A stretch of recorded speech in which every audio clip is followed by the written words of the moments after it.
ты такая оторвала ее от груди и говоришь, пойду-ка я открою магазин. Ну так получается. Страх вот за все.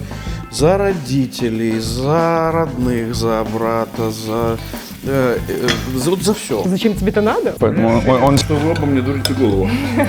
Я не создаю иллюзию бесстрашия. Конечно, боюсь. Еще люди зависят от меня уже, которые работают со мной. У меня установка, как правило, стоит, что все в любом случае будет хорошо. Белорусский и украинки. Ну, как 50 на положено. 50. Белорусы такие, а нам все равно. Вот можем в Камерун приехать и продавать там полушубки. Вы боитесь? Я вот боюсь часто, достаточно часто. Я понимаю, что это все наши какие-то внутренние проблемы, которые мы выплескиваем в наши страхи.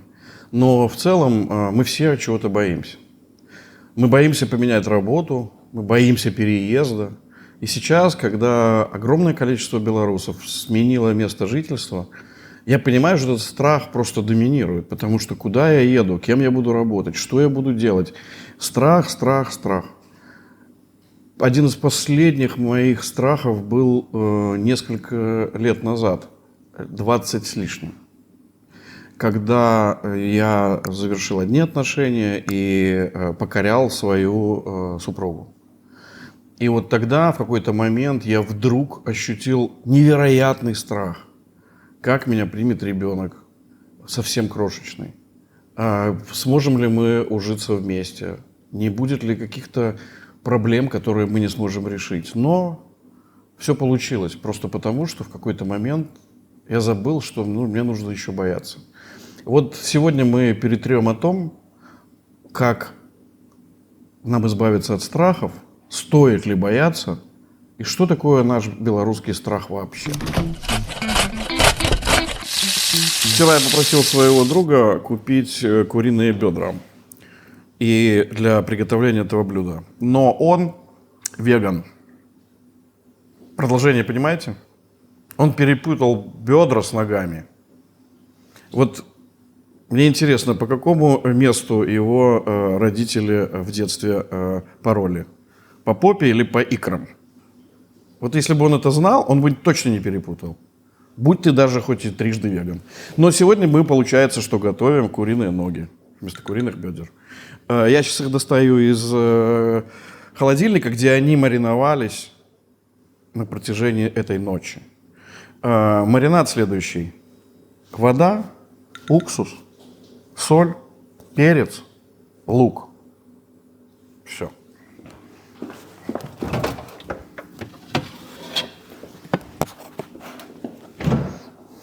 Это рецепт моей любимой тещи. Хотя слово «теща» я уже больше 20 лет как не использую, потому что мне оно не нравится. Мне не нравятся анекдоты про тещу, я их тоже не рассказываю.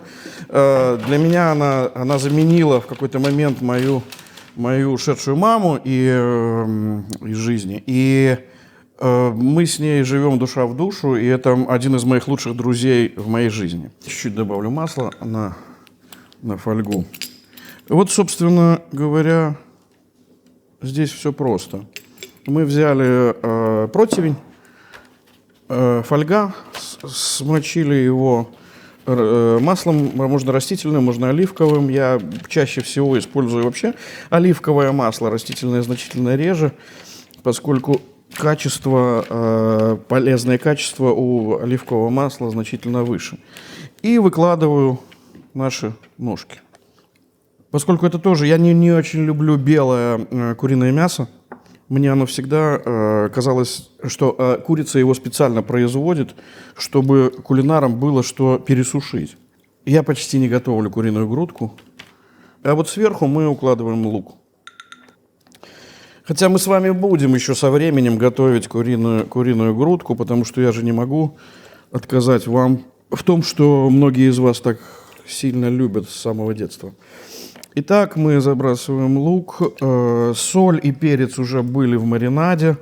Здесь ключевым является уксус, поскольку тоже мы ведь в последнее время мы очень редко используем уксус, используем всякий винный уксус, там, яблочный уксус, разные другие уксусы, но обычный как-то стали использовать редко. Зальем соком, маринадом, чтобы... Но не сильно, потому что мы хотим добиться очень такого эффекта мягкости мяса, такого мышечного мяса куриного. И поэтому используется этот маринад.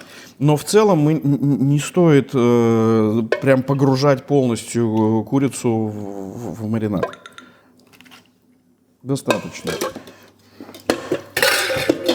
И теперь мы ставим все это в плиту, в духовой шкаф.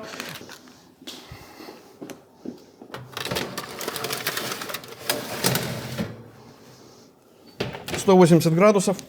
Время вы ощутите сами, потому что кухня всегда наполняется запахом этого курицы в этом маринаде. А мы будем ждать нашу первую гостью, чтобы приготовить гарнир. Гарнир у нас сегодня полезный, как раз для веганов. Это баклажаны, цукини и помидоры. Микс из трех этих овощей. Сегодня у нас в гостях Ирина.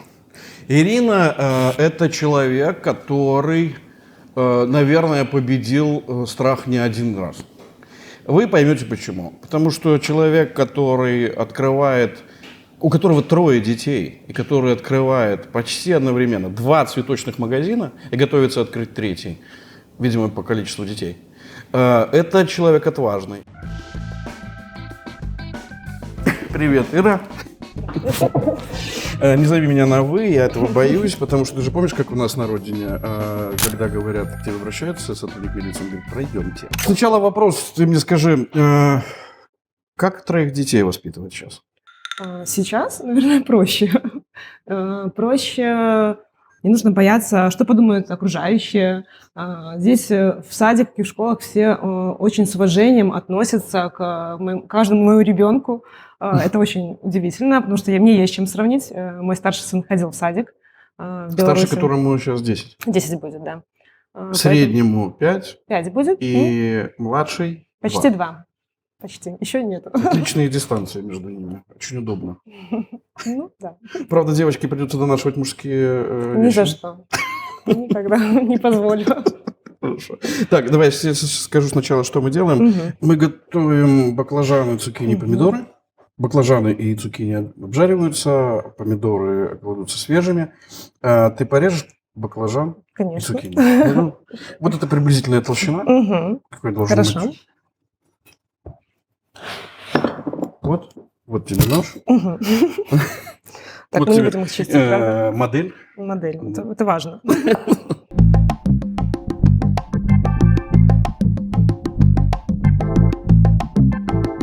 Как ты выбирала свой бизнес?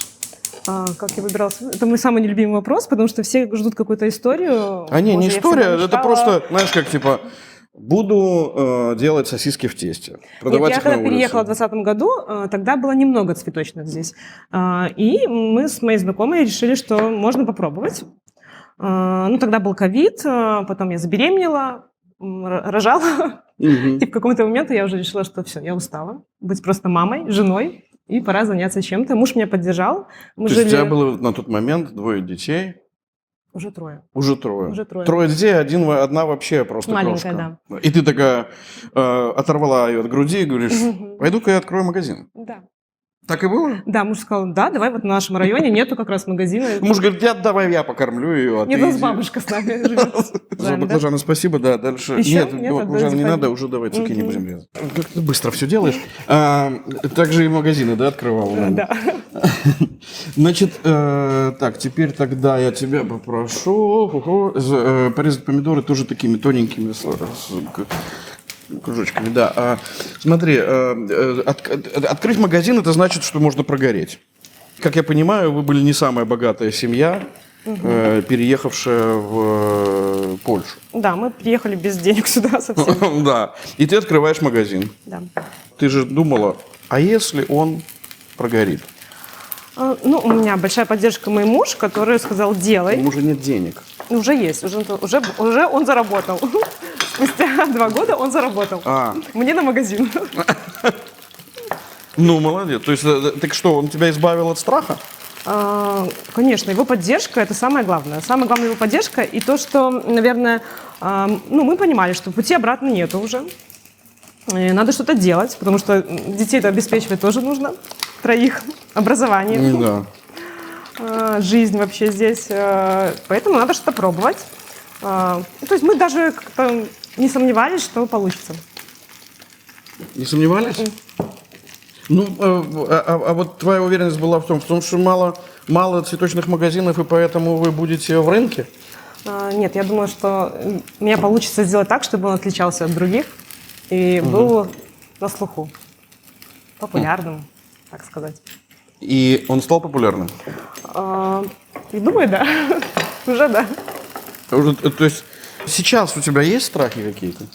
Сейчас Ну вот хорошо, дети растут здоровые. Конечно. Я вечером прихожу, иногда, когда опускаются руки, я говорю мужу: боже, если не получится, зачем мы это делаем? Он говорит: как не получится? Он мне всегда объясняет, какой-то экономически подчеркивает, что вот уже вот так, значит, еще через месяц будет так, и не переживай. Ну, он мне И так и получается? Да. Молодец. Как его зовут? Павел. Павел молодец. Ну вот у тебя момент какой-то там слабости, да, и ты что-то я боюсь, что... Вот что это? Чего ты боишься? Ну, что... Не знаю, что я боюсь. Всего боюсь. Чего ты боишься? 100%. Ну, я же не могу быть уверена, что там завтра закажут столько-то букетов. Ну, господи, это заказов. уже знаешь, когда магазин работает на ходу, и если он уже стал частью ландшафта, то уж чего там. Ну да, закажут не понадобилось сегодня, время завтра. на это. Ну да. А было время, когда прям вот финансово казалось: ой, нет, похоже, сейчас все. Нет, наверное, не было такого. Не было? Ну, у нас единственный, может быть, день был, когда ни одной продажи не было. Это один день был, Ничего себе. признаюсь честно. Слушай, это вот сейчас человек, который смотрит и находится, допустим, где-то там в какой-нибудь стране постсоветской, да, он такой: это так все просто? Вот так просто? Нет, То есть не ты просто приехала в чужую страну, открыла 2 магазина, такая: открою-ка я 3, потому что дети же уже взрослые, 2, 5 и 10. И улыбаешься, и все. Ну, собственно, а еще у меня муж, он уже заработал, он уже стоит за спиной. Ну так получается. Ну, так, честно получается. Я убираю на бумажные полотенца и пока выключаю, чтобы масло ушло в это. Ты можешь перевернуть пока. Знаешь, у меня история немножко другая. Она тоже, наверное, все-таки со счастливым концом, но она тоже непростая. Потому что мы уезжали немножко по-другому, хотя тоже через очень короткий промежуток времени после выборов. В новогоднюю ночь с 10 на 11 год. И мизансцена была такая: я лежал на дне минивэна, сверху были накрыты вот так вот одеяла, а сверху лежала наша младшая дочь. На мне. И мы проезжали, когда стояло 2 джипа с милицией, и они в это время, это был Новый год, и 20 минут первого, и они пили водку из горла. И мы выезжали сюда. Вот это у меня была такая мизансцена. И когда мы оказались в России на 2 дня, потом мы оттуда улетели, у нас начинались гастроли в Америке, и мы улетели оттуда в Нью-Йорк, и страх, он просто не проходил. Страх вот за все. За родителей, за родных, за брата, за все. И как-то просвета вообще казалось, что нет. И точно так же у нас не было денег, ни копейки. И вот этот ужас, он жил какое-то время, пока не начало тоже все постепенно приходить к норме. Но приходить оно стало, знаешь, когда вот да, реально ты вкладываешь усилия, и тогда эти усилия, вдруг страх начинает растворяться. Я складываю все их уже на бумажное полотенце. Масло уйдет, полезные вещества останутся. Мы с баклажанами разобрались из цукини. Слушай, ну вот смотри, когда люди открывают свой стартап в Штатах, например, и он проваливается, большие корпорации, типа там Google или там типа Netflix, они этих людей забирают себе на работу. Потому что эти люди считаются ценными, потому что они пережили, у них уже есть опыт провала. Да? Мы вот недавно закончили работу над оперой, это была первая опера в жизни, и это был совершенно новый вид искусства для нас, для свободного театра. И страх был просто панический, и который дополнялся еще тем, что, например, одна из грандов мировых режиссеров сказала нам: я бы даже не бралась, у вас нет ни одного шанса. То есть вообще у вас нет шанса. И я, с одной стороны, я понимаю, что она поселила в нас этот страх, и это ужасно. А с другой стороны, я понимаю, что мы стали тогда больше уделять внимание деталям, потому что она нам объяснила, где страшные зоны. Да? Но все равно этот страх был, и он вплоть до премьеры сохранялся, и ты живешь этим страхом. И вот у тебя, я не верю, что этот страх не живет внутри. Ну, не верю. Потому что, когда ты куда ни повернись, да, тут у меня 2 магазина, которые могут прогореть, тут у меня 3 детей, которые не знают, что с ними делать, тут бабушка, которая уже устала, тут муж, который верит, но это не спасает. Не спасает. Бы. И вот чего ты боишься? Вот этого всего боишься или нет? Конечно, боюсь. Боюсь. Еще и люди зависят от меня уже, которые работают со мной. На меня. Ну да. Еще за них ответственность, да, что что-то не получится. За детей, за людей, за себя. А люди что говорят, которые с тобой работают? Не, у меня классная команда, они поддерживают, опять же, поддерживают. Белорусы? Белорусские и украинки. Ну, 50 как положено. на 50. Как положено. У меня ощущение, что это скоро появятся огромные корпорации, которые будут состоять только из белорусов и украинцев. Да. Хорошо, смотри, вот я знаю, что тебе предложила крупная сеть цветочных магазинов. Нет, это Westfield, это корпорация такая, которая владеет торговыми центрами по всему миру. Это не просто... Westfield. Да, Westfield. Это они тебе предложили? Да, они спустя месяц работы нашей, у нас даже таргета не было, был только Инстаграм. Менеджер написал нам просто в Инстаграме: не хотите ли вы открыть острова цветочные в Аркадии и в Мокотове. Мы с мужем поговорили, решили, надо. Такая возможность может быть только один раз. Да, и пару месяцев мы вели переговоры, и вот мы открыли Аркадию. Да, просто открыли Аркадию. Долго. А представь себе ситуацию, ты в Барановичах, и тебе звонит человек и говорит: здравствуйте. Ты говоришь: здравствуйте. Я представляю сеть «Корона». Не хотите открыть у нас цветочный магазин? Ты такой можешь себе представить? Ну, наверное, надо было бы спросить сразу, а сколько это будет стоить? Потому что надо откат. Откат, да. Да. Ты можешь мелко-мелко порезать чеснок? Этим ножом? Каким хочешь. Могу, наверное. Есть другие ножи? Смотри, вот в Беларуси все это было невозможно. Ну, то есть, невозможно представить, там другая жизнь. Просто ты пришел в какой-то торговый центр, и в один, и второй, и говоришь, что я хочу и у вас и тут, и там цветочный небольшой островочек. Мне кажется, это было бы не бесплатно, как минимум. Да, не бесплатно, но я вообще думаю, что это все поделено между какими-то родственниками, конечно. И никто там особо никому ничего не предлагает. Так, наверное, хватит чеснока. Хватит? Да, надо очень немножко. Я чуть-чуть соли, чуть-чуть перца.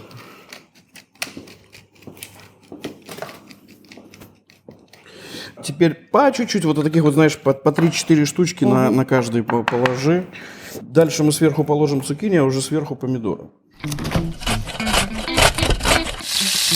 Кто тот избавитель тебя от страхов вообще? Кто эти люди? Или этот человек? Ну, про мужа понятно.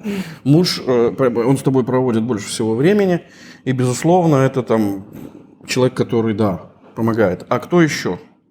Кто еще? Ну, белорусы, которые помогали мне организовать все. Там, от дизайнера до людей, которые помогали, которых я наняла. чтобы они мне помогли И организовать. деньги это. заплатила? И заплатила И деньги. не обманула никого? Кто? Ты? Я нет, Ну, кстати. слава богу. Пытались мне такое сказать, но у меня есть все доказательства, что я всем заплатила. Кто еще? Ну, наверное, мама помогает тоже. Ну, конечно. Мама, да, обижается, когда я про нее не говорю. Не благодарю ее. Ну, это правильно, потому что, знаешь, непонятно чего родителям еще. То есть для них это, собственно, и есть их Ну награда. да, она тоже поддерживала, мне там было страшно. Допустим, когда мы про второй начали говорить, она спросила, зачем тебе это надо, во-первых. Мы объяснили, что это такой шанс. А кем мама работала? Мама проработала всю жизнь на заводе. О, ну да. Ну, Для ей нее тоже, любое... да, тяжело это- представить себе. То есть я понимаю, что для нее это такой стресс и тоже это страх. стресс. Было У дочери- переехать сюда стресс. Ну, конечно. Каждое наше новое решение, и новый ребенок для нее это тоже стресс и страх. И страх за нас. У тебя должна быть дежурная шутка. Ты приходишь и маме говоришь: мама, похоже, я беременна. Не стоит так шутить, да? Теперь помидоры по 2 штучки или по 3 на 1 меню. И мы уже, к слову сказать, почти подходим к концу, потому что курица уже почти готова. Ты представляешь же, вот, допустим, жизнь какого-нибудь белорусского милиционера, да? Да, очень могу представить. Вот это же человек, который живет в страхе только. Ну, да. Если То есть что-то он боится изменится. потерять выслугу лет, что его уволят, что его будут наказывать за что-то и так далее. Но он все равно там работает. Да. Не могу понять, почему. А ты когда в Беларуси жила, ты понимала, почему? Ну, наверное, пропаганда это вливает в голову этим людям, не Да, мне. это да. А ты понимала, что так это происходит, когда жила в Беларуси? Нет, не понимала. То есть ты тогда недоумевала и сейчас недоумеваешь? Не, сейчас я уже понимаю, почему они так делают, ну, почему это с ними происходит. Посмотри, какой парадокс. Ты там не понимал, Да. находясь рядом с ними, а когда ты оказалась в другом месте, Конечно. ты поняла. Это парадоксальная история.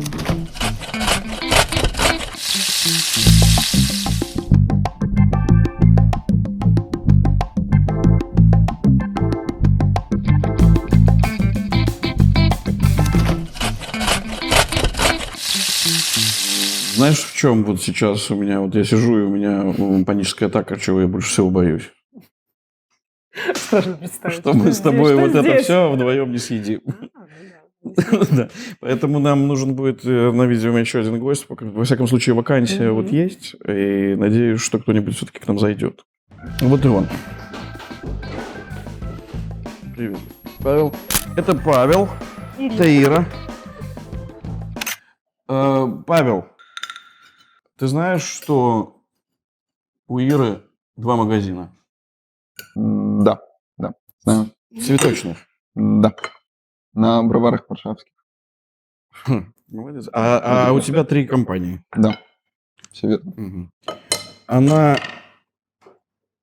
видимо, из-за своих страхов, она хочет развить этот бизнес и потом его продать, чтобы больше ничего не бояться.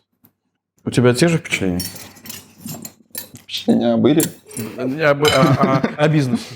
Нет. Не такие.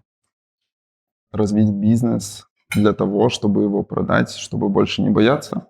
Ну, я так не говорила. Я понял. Не говорила я. Да, Мы просто говорим про страхи.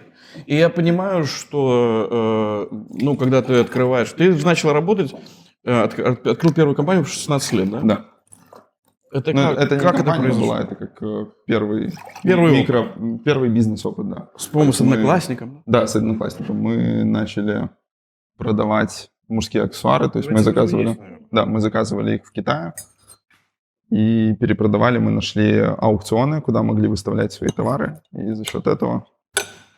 И как были заработки поначалу? Ну, для 16 лет, я думаю, нормально. Нормально. было. А сколько... Мы потом испугались очень сильно, что за нами придет налоговая, то есть это тоже как-то Вот смешно первый было, да. страх. Это было в Минске? Да. То есть и вот этот первый страх заставил тебя все-таки заплатить налоги, нет? Нет, налоги Нет, заплатить нет, не Слава, заставил. молодец, правильно. Заставил перестать этим заниматься. Потом был проект тоже. Сервисный центр техники Apple. Мы его продали. Вот как раз-таки успели до ковида по случайности продать. Подожди, это тебе сколько лет было? 18, 19, наверное. 19. Вот. Как ты такой отважный в таком возрасте был? У меня с 14 родители перестали деньги давать карманные. Ну, Вот и грамотный подход, да? я полгода на них пообижался, а через полгода понял, что надо что-то делать. Ну и, собственно, все. Это они просто боялись, что ты их неправильно потратишь, или они просто решили так тебя воспитать? Это отца решение было, я ему за это очень сильно благодарен, воспитать. То есть, ну, я не из какой-то богатой семьи. Спасибо, то есть папа, это что ты не давал мне денег. Да. Как это выглядело, да? Да, да. А чем родители занимаются? Папа массажем. Мы его сейчас перевезли в Варшаве, сделали ему массажный кабинет. Мама Ты бухгалтер. ему сделал? Да, да. Мы ему сделали, мы ему развили, у него сейчас полный солдаут, там, типа, условно, во вторник у него заканчивается полностью запись на всю неделю и половина следующей уже. Что-то вы мне вот... Вот, поэтому он себя очень хорошо чувствует. Что вы оба мне дурите голову. Потому что это такие, знаешь, белорусы такие, да нам все равно. Вот можем в Камерун приехать и продавать там полушубки, например. И будет все хорошо. Причем с первой же минуты полушубки будут просто для камерунцев главной одеждой. Ира дождалась крупную ритейлинговую компанию, которая предложила ей открывать там магазины. И у нее получается, что она миновала вот какую-то одну фазу ужаса, да, кошмара. А у тебя сейчас кто-нибудь уже интересуется какими-то твоими проектами? Да, мы сейчас на этапе переговоров со многими инвесторами общаемся по поводу одного из проектов, это билетный оператор. То есть, билетный оператор – это сервис, где продаются билеты. Да, я понимаю. А что, здесь не хватает билетных операторов? Хватает, не хватает хороших. У меня ощущение создается, что ты такой создаешь иллюзию бесстрашия из-за того, что ты начал бизнесом заниматься совсем юным. Это так или нет? Что я создаю иллюзию бесстрашия, я не создаю иллюзию бесстрашия. Ну, ощущение, что ты, в принципе, не боишься. Потому что у тебя так последовательно там, тут профукал немножко, там 19 тысяч, это не ахти какая-то. Для меня страх скорее остановиться, то есть и не пробовать, не А делать что будет, попыток. если ты остановишься? Я не добьюсь того, чего я хочу. Я не приду туда, к чему я стремлюсь. К чему ты стремишься? Быть богатым, быть успешным. Угу. И с этим как связаны твои страхи? То есть вот страх, ты боишься, что ты туда не придешь, и ты боишься остановиться. Вот в чем он выражается? Он что, стимулирует, он тебя обезоруживает временами, или ты сходишь с ума, или панические атаки? Нет, панических атак нет, он как раз-таки убирает вот эту вот всю чушь в виде панических атак, в виде переживаний лишних. То есть, типа, для меня самое главное... Да. Кураж. То есть, да. У тебя тоже? Да. Прям как брат и сестра. У белорусов есть две позиции, которые они ценят больше всего. Это самостоятельность и конформизм, патернализм. Вторая часть. Да. То есть это вещи, которые взаимоисключают друг друга. То есть мы можем по нашей родине понять, да, что они взаимоисключают. Потому что если ты самостоятелен, то ты не конформист. А если ты конформист, то ты точно не самостоятелен. Но в белорусах это уживается совершенно спокойно. У вас это уживается внутри? Можно чуть больше конкретизировать вопрос? Да, можно. Ты ешь, не забывай. Конкретизирую. Человек, который соглашается, он в принципе находится, то есть он готов работать на государственную структуру, он не готов быть революционером, он не готов к каким-то таким действиям радикальным. Да? Я имею в виду радикальные не с точки зрения насилия и прочее, а вот управлять своей жизнью. Да? А самостоятельность – это как раз управление своей жизнью. И получается, что в той системе, которая существует в Беларуси, ты не можешь соединить эти две штуки. Но как-то в белорусах соединяется. Может, это в этом и есть какая-то правда жизни? Ну да, наверное. Белорусская. Да. Белорусская правда жизни. Белорусская правда жизни. В тебе это сочетается? А что у тебя больше? Что мне больше самостоятельность, наверное. А ты когда ты жила в Беларуси? Ну, наверное, получается, пособие это уже какая-то, да, зависимость. Конечно, да, и страх его потерять. А еще же... Я никогда не боялась потерять пособие. У нас же в Беларуси есть такое, типа, выезжаешь с ребенком больше, чем на полгода, ты теряешь пособие. Ну, меня это никогда не волновало. Я уехала и написала заявление, что отказываюсь. Ну, там еще такое пособие, знаешь. Расскажу вам историю. У нас был период в семье, когда у нас не было денег, просто от слова совсем. Был даже момент один, когда мы шли в центре города, и нам надо было доехать домой, а у нас был 1 жетон на метро на двоих. То есть в этот период был просто чудовищный.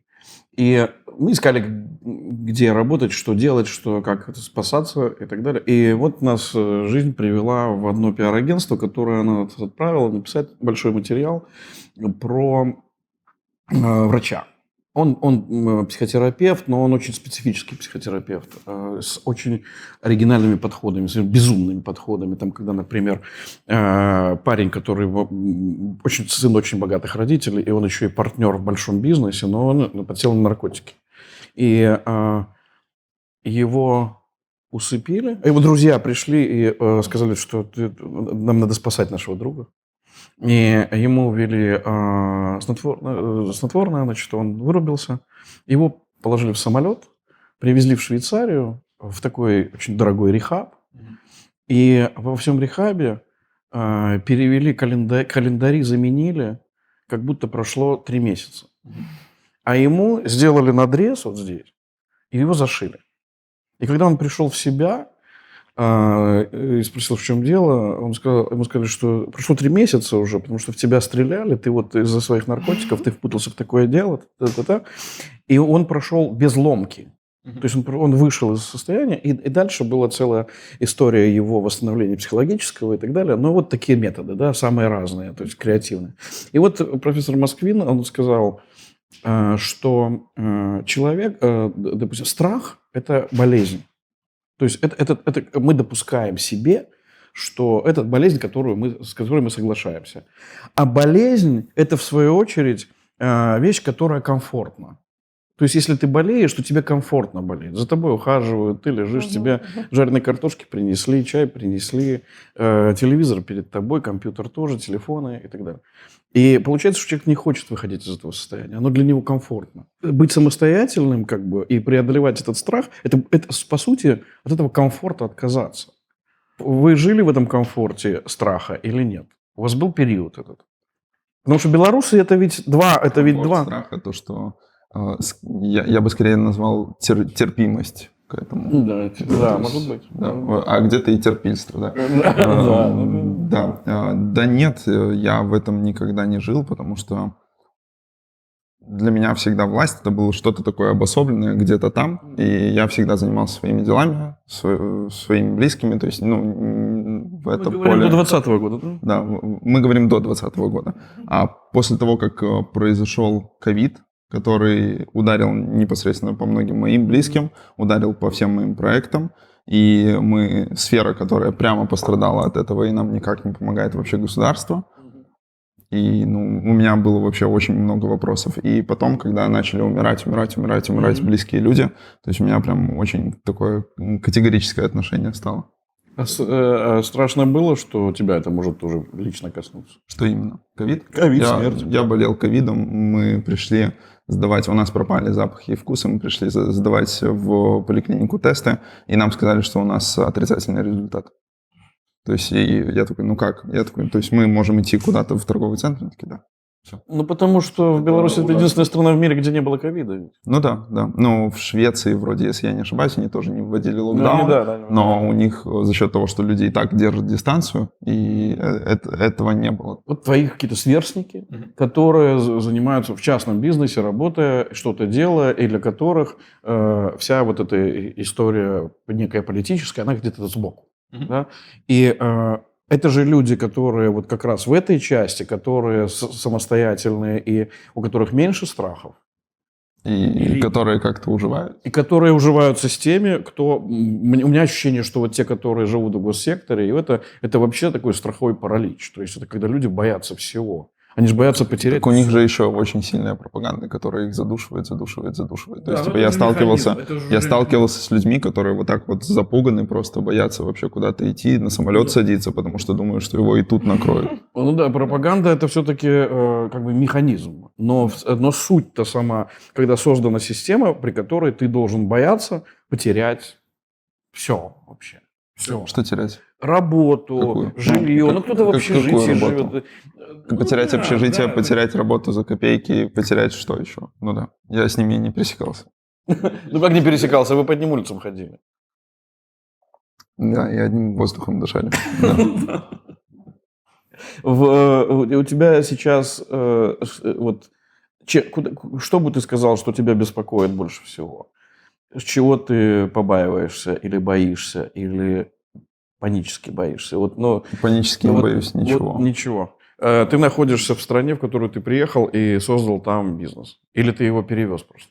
Перевез. Мы начинали изначально в Беларуси, мы делали концерты в Беларуси. После выборов партнер уехал в Украину, и мы начали делать туры еще в Украине. А я уехал в Польшу открывать компанию и готовить все, чтобы мы могли на Евросоюз ездить, работать. Вот. И теперь работаете на Евросоюзе? Да, мы делаем большие туры артистов по всей Европе, тоже по ближайшим странам СНГ и так далее. Какие артисты? Слава Комиссаренко, Дима Романов, Пошлая Молли, то есть... Понятно. Ну, там большой список, я думаю, можно не перечислять дальше. В целом ты дискомфорта или страхов за этот рынок не испытываешь? Ты работаешь на рынке Евросоюза спокойно? Да, ну, как это, нет страхов, то есть есть сложности какие-то, которые, естественно, возникают. Это другая страна, и особенно учитывая то, что мы покрываем там не только одну страну, а работаем с разными регионами, везде разный менталитет, везде разные особенности, то есть это просто как сложности, которые как трансформируются в задачу, которую просто надо решить, и все. То есть это не страх. Ну да, при этом сложности возникают. Ну, естественно, ну, то есть, типа, это, да. И сложности везде возникают. В готовке, на кухне возникают сложности. Через 10 лет как ты себя видишь? Успешным, богатым где-нибудь на вилле. Продал уже бизнес? Нет, ну, возможно, продал, возможно, нет. То есть Возможно. Это, да. Возможно. Ну, в зависимости от того, сколько предложат, да. У тебя всего есть своя цена, да. Да. У тебя что в семейной истории? У меня ребенку вчера годик исполнился. Год исполнился? Да. О, поздравь от нас. Как зовут? Самуэль. Сэм. Класс. За него переживаешь? Боишься? Вообще нет. Он очень, очень классный малой, у него все будет замечательно. Нечего переживать. Какие вы все-таки люди? Позитивные? Позитивные, ну да. Вот, ну, потому что, наверное, позитивные, вот и поэтому так идут дела, идут, ну, как бы без оглядки на страхи. То есть это, ну, У меня установка, как правило, стоит, что все в любом случае будет хорошо. То есть вне зависимости от того, что бы ни происходило, то есть все равно будет хорошо. Знаешь, я знаю одного оперного режиссера. Сейчас многие, кто этим делом занимается, поймут, о каком речь. Он очень известен. И он чрезвычайно успешен в мире. И когда он ставит оперу, в какой-то момент, как правило, это происходит где-то за 2 недели до премьеры, он исчезает дней на 5. У него безумный страх. У него панические атаки, он не выходит из какого-то помещения. Его даже не ищут в это время, потому что все знают, что это с ним происходит. Его просто парализует. Да? А потом он через дней 4-5 он приходит в себя, собирает в кучку все свое и идет и дорабатывает. И он, я говорю, невероятно успешен. Есть 2 вещи в этом. С одной стороны, что все мы подвержены вот этим страхам. А с другой стороны, что человек может справляться и сам с ними. Потому что вот он же сам справляется, его никто там не приводит в чувство. Вот вы уже многого добились. Это на самом деле так Ну, это поразительная история, потому что, ну, то есть люди, которые так быстро ставили себе задачи, быстро их решали, и быстро, ну, даже при всех «но», да, что было сложно то, но по большому счету у вас скорость набора скорости безумная, потому что, по-моему, это такой образец для белорусов. Вы, по сути, вы близки уже к мечте или кажется, что еще далеко-далеко? Потому что Ира говорит, 2 года все. Через 2 года уже все, я уже продам компанию. Но до это будет свидания. интересно 2 года. Там другой немножко вступает, это как постоянный голод, когда ты приходишь к чему-то одному, к чему стремился, да, у тебя уже следующий горизонт, и тебе уже вот это не сильно нужно и не сильно важно, то есть сейчас. То есть ты как бы такой ок, и полетел дальше. У тебя Если... динамика это не пугает? Нет, я в кайфе, я люблю то, что я делаю. А какие-то есть слабости, пороки? Нет.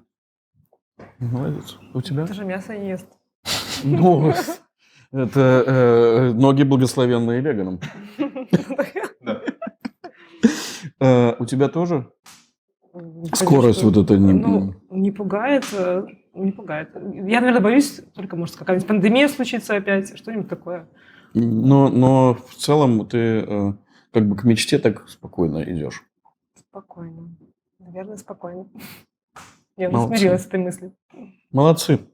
Я так горжусь тем, что у нас уже появились белорусы, которые очень спокойно идут к своей мечте, без истерик и без каких-то ужасных патологий. Поэтому спасибо вам за то, что вы перекусили и поделились тем, о чем думаете. Мне рекомендуют улыбаться, но очень сложно улыбаться, когда ты говоришь о страхах. Я разного боялся в жизни. Перемены мест жительства, перемены в семейных отношениях, в смене деятельности, в переезде. Много разных вещей, которые страшат в твоей жизни.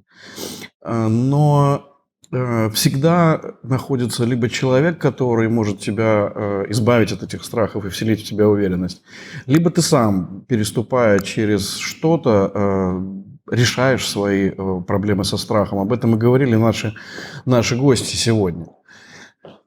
Вот несколько лет назад в Беларуси произошло очень важное событие. Количество людей, которые заняты в частном секторе, превысило количество людей, которые заняты в госсекторе. У меня ощущение, что белорусы постепенно все-таки преодолевают свои страхи и решаются на то, на что раньше еще не были, к чему не были готовы. Они решаются на перемены.